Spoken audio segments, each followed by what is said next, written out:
welcome to the first episode of Teena Talks. Today I am joined by a beautiful comedian. What does she do? I don't know. Please welcome Tania LeCoq! Hi, Tom. How are you? Good, thank you. I feel like that was one of those moments when you watch the pit stop and we got that, and we got this person. Are you gonna put fireworks on there? Confetti? We actually do have some confetti here, actually. That's not confetti. So we've just been here for the Tania LeCoq comedy Valentine's Day hour thingamabob. Here we go. See? Hey, your camera's moving a lot. It's moving.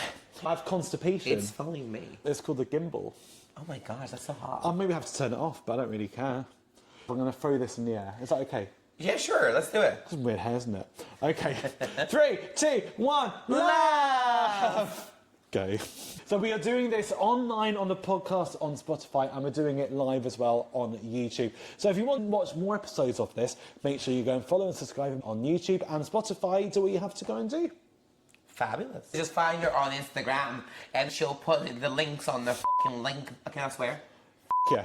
And then she's gonna put on her link tree, they put on her bio. Click that. It'll probably be on Spotify. Spotify takes literally anything. Speaking of Spotify, have you heard single? No, I hate that song. That will be edited out. So Tania LeCoq, what are you drinking today? I'm a sober queen, so I'm drinking orange juice and lemonade. And I'm making sure I drink up for you, so I'm having 2 double vodka and apples. Chin down. Yeah. That's a very good question. Would you mind telling the audience why you are a sober queen? I drink a vodka. To be fair, just don't feel the need to drink. Do it during lockdown, people getting too drunk, too tipsy, and I just didn't care for it. I can't hold my liquor. My mom always used to tell me, if you can't drink, don't drink. So that's why I stopped drinking. Do you remember the first time we ever met? Because I certainly do. The first time we ever met, it was at a Funny Boy show. Tequila First was performing, and you were a beautiful viewer who were very kind to everybody. He was saying, oh my God, I love your drag, you've got such full of energy and everything. And I was like, thank you so much. And then you followed me on Instagram. I was like, stalker, you couldn't stop messaging me. And then you started doing drag, and I started caring about what you looked like because you became a sister. That's a different story. I look $1 million. You wish you could afford this. $1 million Zimbabwe dollars, darling. Zimbabwe dollars. Am I going to get cancelled for that? I hope so. Well, the point talking about that and talking about alcohol is because you were selling shots. That's right. And the beauty of you, and I did notice this, is that you're telling people coming up to you and saying, okay, I'm going to buy a shot for you as well. And you're like, darling, I'm going to do my shot later if that's okay. And I found out later that's why, because you were taking the money and not actually doing the shots. Yes. Yeah. We were getting commission. And when I first started doing it, we were only getting paid around £60 for a full 4-hour show. And I was getting paid an additional £40 to stay late and Spotify DJ. It wasn't a whole lot of money, but we could get more money if we made a lot of sales. Of course, I'm not going to say, no, don't buy me a shot, I don't drink. No, buy the shot, I won't serve it, I'll serve it to myself later, and get the money. It's a very good idea. You're very entrepreneurial. But somebody's going to arrest me for that. Arrest you for what? For lying, deceiving, or something like that. Some sort of theft. You're always deceiving, you're not a real woman. You're and right, 2 years later, she becomes trans, I become cancelled. Cheers. If you want to, don't cancel me, honestly. Now, talking about how we first met, we have to go and obviously talk about Tequila first, my unofficial drag mother. Unofficial because she rejected you. She said, that ain't my daughter, look how busted that is. So first of all, this is my first podcast back after 3 years. Tequila First was the last ever guest on my old podcast, Celebrity Pre-Lash. And that's before I even did drag. She calls herself my drag mother. I'd love to go and say she is my drag mother. I don't really believe in drag mothers. It seems very Americanized to me. No, I do love a good drag family. Drag family, we are drag sisters, Yeah. guaranteed. But I wouldn't say mother or daughter. You wouldn't call her a mother because she didn't show you every single step of the way. She didn't come and watch you and give you feedback. She didn't say, this is how you apply lipstick, because somebody should have told you. This is how you do your eye makeup, this is how you put the wig on. I think I taught you quite a few things. Yeah. On first try. I was so mad because you don't spend a lot of money on your drag, and she buys wigs in, I'm gonna call you out, in eBay, and they do look good. They look good. She had this blonde wig. I was like, oh my God, it looks amazing. And yeah, it was only £100. I was like, £100? I'm spending £300 to max this good. My most expensive wig is £100. That's your most expensive wig? Yes. I think you're about to say £100. That's really expensive. Don't talk to me. Okay. I'm walking out. Now, I do have a massive range of wigs. I do design a lot of them myself because I love to make my own garments and my wigs. You want to claim that you made the shit that you wear? Okay, no. You try to claim that you made this. My most expensive wig Is £100. No, it's not. It's more than that. My most expensive wig is £130. And that is a double stack, which I wore for the semi-finals of Drag Idol. It just goes to show, you can do drag and not spend a lot of money. But then you risk looking like this. Or you spend a lot of money doing drag and you can't even get through the semi-finals of Drag Idol. Sorry, I love you. It doesn't matter. I didn't get any gigs from it. I'm not distraught by it, like I wasn't mad that I didn't get through this. I was in the finals to represent Peckham, the Johnny. I almost thought I nailed it hard enough. A lot of people came to me and said, you're the one representing John the Unicorn. I was not going to go all the way anyway, because I didn't want to go to Birmingham. They don't pay for your travels, they don't pay for your hotel. I don't care. Sue me. They pay for mine. Carry on. Oh, that's good. That's good. The majority of people don't get paid for it. And I hear the feedback they get just because they're from London. So I didn't want that. I wanted to use Drag Idol to get my name out there into the venues in London. If the finals were going to be in the True Brewers in Clapham, yes, I would have done it. But John Unicorn was going to go to Birmingham, to Eden. Eden, that's the one. And then back to London, and I was not up for it. If the semi-finals was in the Two Brewers, I would have done it. But there was the semi-finals in Two Brewers, wasn't it? I think so. And we're going to go with yes. Like, when we're eliminated, I don't really care. Exactly, and I did watch it through. I was really proud. Sharketeer, she was the winner of Drag Idol 2024. I'm so proud of her. I love her so much. She deserves every single praise that she gets. She doesn't even wear wigs. No, but she's beautiful. No, sometimes that's your drag. Angina, no wigs. And you criticise my wigs! Yes. So do you know what? You should just shave. I should... Not looking at you right now, that lie. The way Drag Idol works, okay, for the general Joe public, is that you take part in up to 3 heats in 3 different venues. And the point is, you get to go meet the venues, have a wonderful time, and to see how far you get in the competition. For me, I did 3 venues in London. 2 of them I got to the finals. I won the first ones, winning the final for the venue Checkers. Hello, Checkers. Book me again. Then you get to do a semi-final. So I won for Checkers. I got to go to Manchester to perform at VIA. My criticism from the judges was you need to make sure that you think about the way your hairspray hits your hair when you go and set it before performing.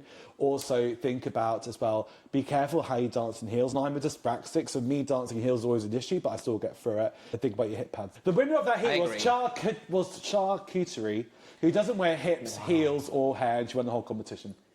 To be fair, your drag and her drag is different. You can't compare apples and oranges because you are a padded queen like myself. I think it means if you're going to do it right. Now, Tania, someone told me you're very Brexity. Would you mind explaining more? Brexity? What do you mean? I'm from Portugal. Exactly. Okay. I have the settled status, which means I can stay here for as long as I wish, as long as I don't stay out of the country for more than 6 months. So if anybody catches me out of this country for more than 6 months, I can't come back. I need to get a visa. But because I was here when Brexit happened, I got the settled status easily. And if you can keep her out of the country for more than 6 months, we'd be very appreciative. No, obviously, I'm a little bit bitter though, because for myself, I was born in the UK. My dad is Polish, but I can't get a Polish passport. The British people got the short end of the stick because you still have all the big immigrants because nobody's getting those planes for Uganda. Only 4 people, right? Only 4 people got sent to Uganda. A lot of money went into this just for 4 people.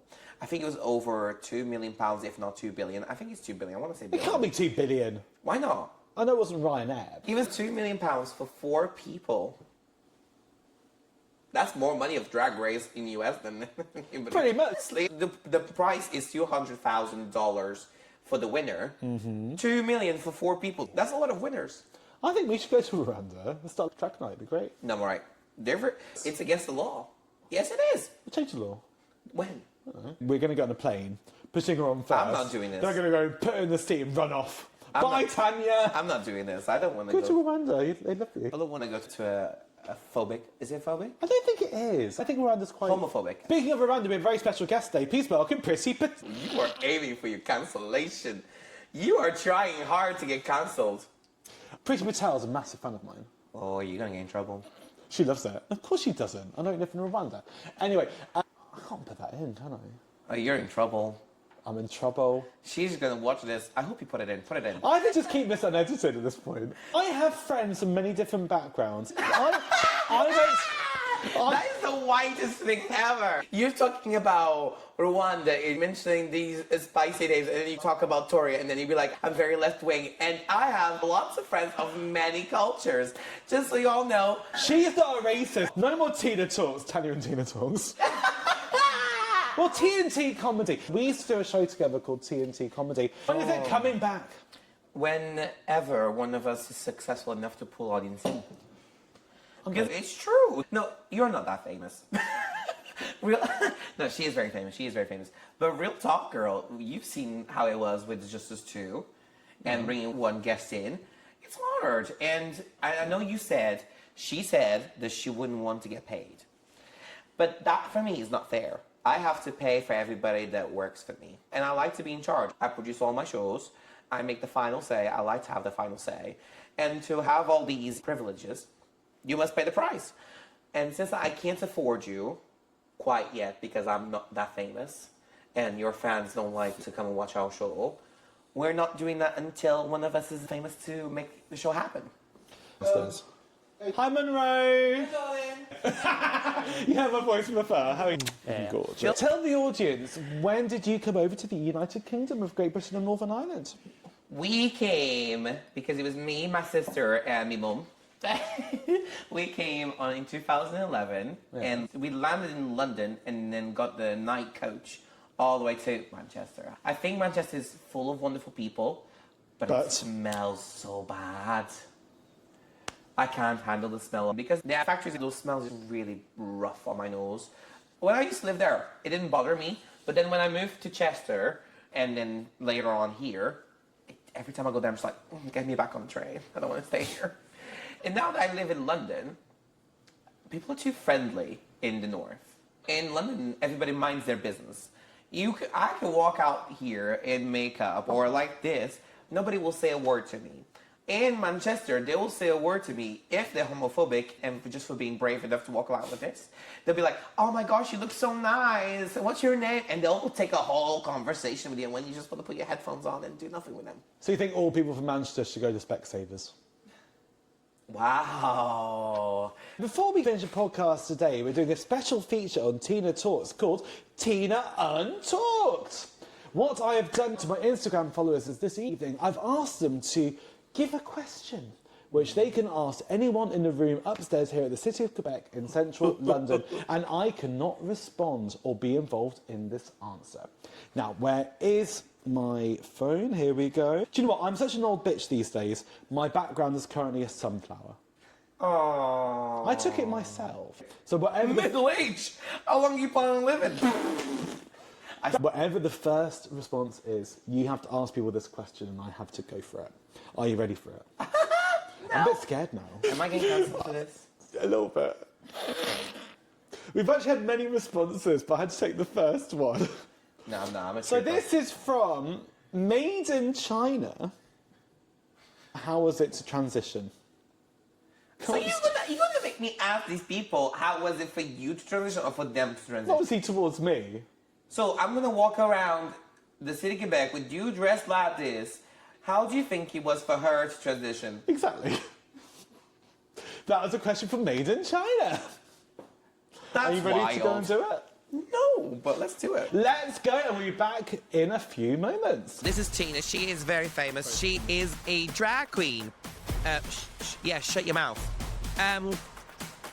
How easily do you think it's for her to transition from boy to drag? I'm gonna go with that. Very hard. Very hard, I agree with you. She looks like a brick.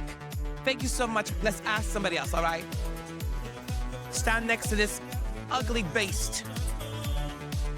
So this ugly beast right here is called Teena. She is very famous, said no one.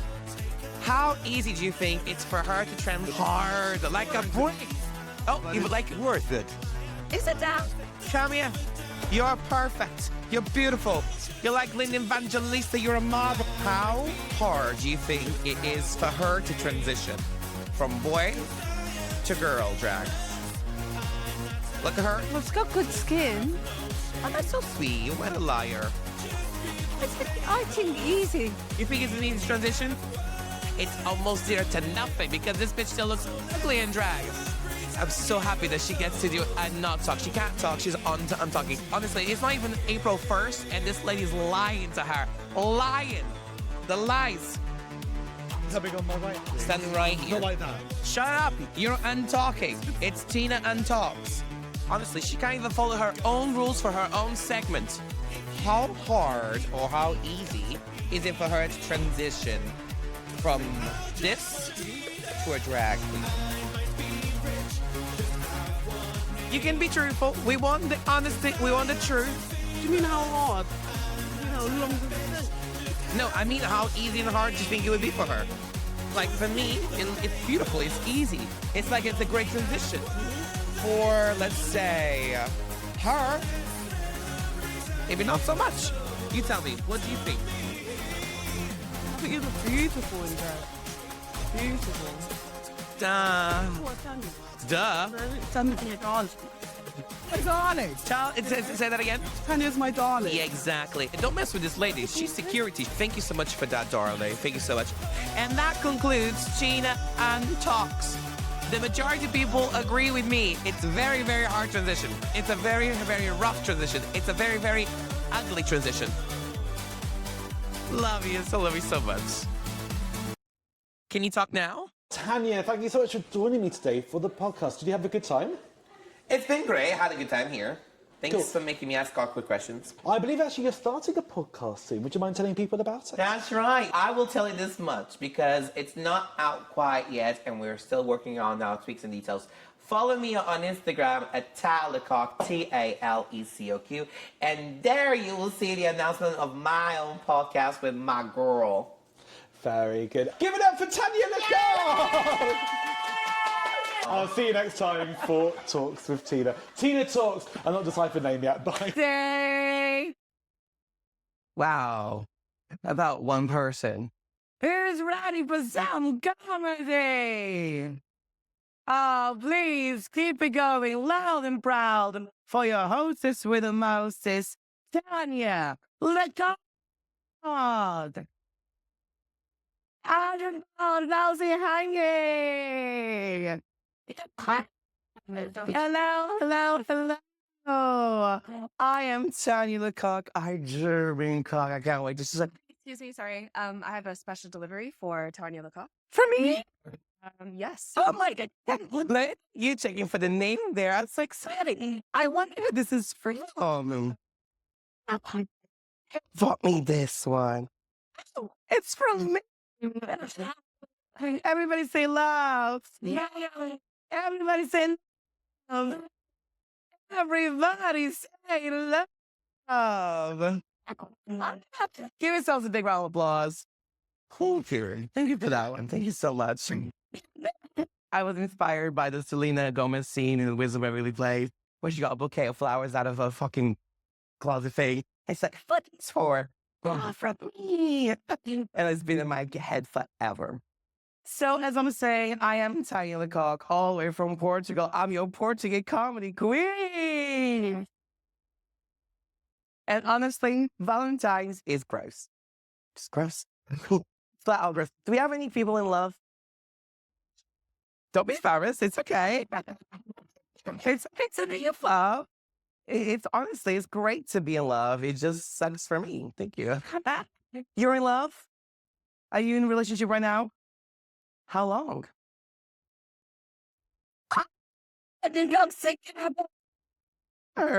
Oh my goodness, how does it feel to be the only couple in the room? Such a shame. Don't you miss your grinder days? We thought. Oh, okay. But still, Valentine's is fucking gross, you know. It's so gross I take medication for it. And yes, I have an anal option. Valentine's is so fucking gross. Yeah, you just gotta. Valentine's is so fucking gross that I honestly just want to defy gravity and burn. Disgusting. It's so gross. I made a whole comedy special about it, and it is just as funny as straight people. Not at all. Not at all. Sorry, darling. Straight in the room. She just announced herself. Sorry about it. Sorry about it. What's your name? Nadia. Make some noise for Nadia. Ally. Ally. She's a very good Judy. I promise she's not getting paid for this. Yeah, honest. You wish, bless you. I do hate Valentine's so much. I want to go find a couple of people holding hands. Hold your hands. You're going to. I want to organize a mini protest outside of a sex shop and just say, sex is a sin, only on Valentine's Day. I want to go to restaurants, poison a bunch of people that are on a date and say, nighty night, Valentine's. I want to fly to Paris, baby. Do you see those locks at the bottom of those bridges? I want to cut them open and say, your love is trash. I hate Valentine's because I'm single. But it's okay. I'm single, not for much longer. Tonight I'm going to have 2 or 3 guys over, so it's all right. Now, are you all ready for some real comedy? Are you ready for our very first comedian? This over here is the gayest fan bitch I've ever seen in my life. Make some noise for Reese. Here you go, baby.